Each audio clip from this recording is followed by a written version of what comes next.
Хәр иртәсен әнә шулай ишек алдан сәберү яисә кор кірәүдән башлый ул. Җитез хәрәкәтләренә карагач аңа 90 яшьне биреп тә булмый.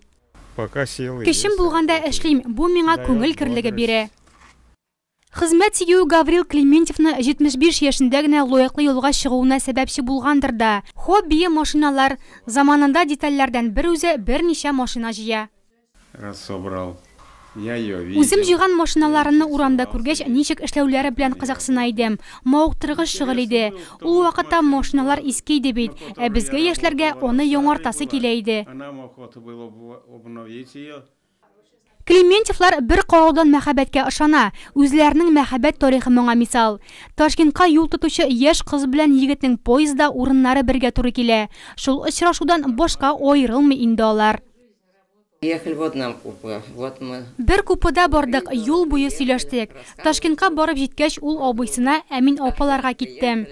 Икенче көнне үк мине сорарга килделәр. Абыйсына әйбәт кыз белән таныштым дигәч, ул әйдә алып кайтабыз дигән. Шулай итеп Ташкенттан мин кәләш булып кайттым.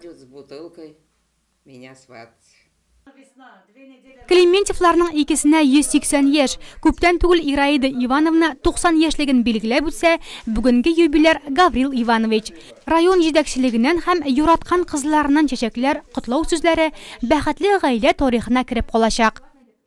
Папа самый добрый, папа самый хороший, папа самый отзывчивый. Әти иң әйбәт, иң кайгыртучан кеше.